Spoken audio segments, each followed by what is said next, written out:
Hey there, guys. Here we are, week 12 for our matchup preview with our friend Karen, the Fantasy Cougar.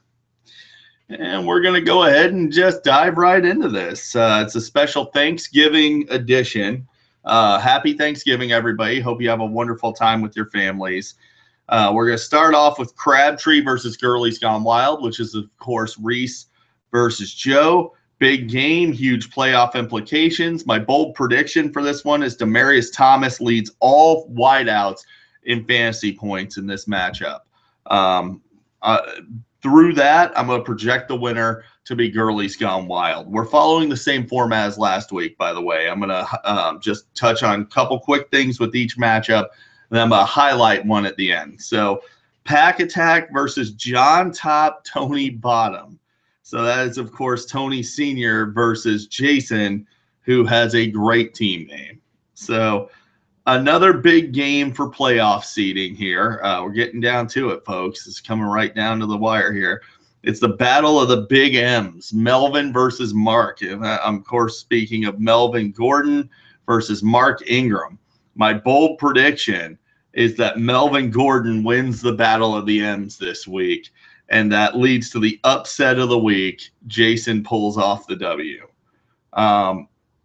Brooklyn Brawler versus John's team. So Jared versus John. 6th versus 10th place. Two crappy teams managed by horrible fantasy managers.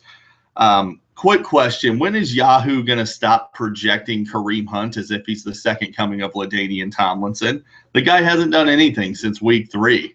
I mean, they project him over what his weekly average is. It's absolutely stupid.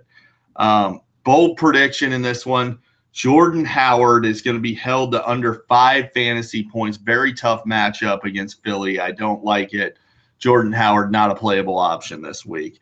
That being said, it doesn't matter. John wins anyway. So, Cash Me Outside versus OJ's Revenge. Steve versus Chris Mancusi. 2 potential GD candidates slug it out. Is slug the right word, though, when you're talking about teams that are this bad? Two potential GD candidates slap it out. How about that? So, bold prediction, Devontae Freeman is not the best running back in fantasy. No, wait, hang on. Seriously, I'll go a little bolder than that. Alfred Morris is going to get rolling, over 100 yards and a touchdown this week, which is going to lead to the winner of this matchup, OJ's Revenge. What'd you guys think I was going to pick Steve? I never picked Steve.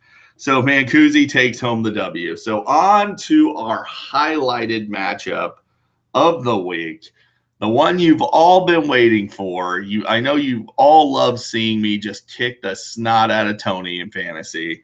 So you have Bend the Knee versus Cheesehead, and it's time for Tony Jr. to come on down, bend the knee, take your whooping.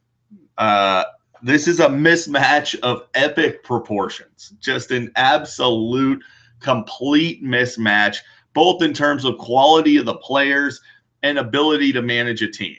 So Dak Prescott is horrible. I just gotta say, it's really too bad you don't have a quarterback like, say, I don't know, Russell Wilson, just off the top of my head, a guy like that. You might have a shot this week if you had that. You know, Jamal Williams, absolutely not playable at Pittsburgh. You don't put him in your lineup. Find a different option. It's really too bad you don't have like Jerick McKinnon or somebody like that you could play. I mean, then you'd be in good shape there. Bottom line here is my bench looks better than your starters. I don't think there's anything I could do to lose this game short of benching players altogether. And even then it would be close, just like it was with Sean. Brady and Gronk at home versus the Dolphins. I mean, I don't really need to go into too much detail on this one. The Dolphins made Josh McCown look like Joe Montana earlier this year. So I really can't wait to watch Le'Veon Bell pummel your puny Packers and their terrible defense. But I got to go elsewhere with my bold prediction because I'm always trying to step it up a level. So I'm going to go super bold. Samaje Perine. That's right, Samaje Perine is going to outscore any player on Tony's roster, bench or starting lineup. And the reason I can make this prediction is I think Samaje Perine's going to get over 7 points. There you go. So winner, of course, is going to be me. Tony, it's time to bend the knee, dude. You got nothing. You got no chance, dude. So happy Thanksgiving, everybody. And I will see you Tuesday with the recap of just how bad it was when I kicked the crap out of Tony this week in fantasy.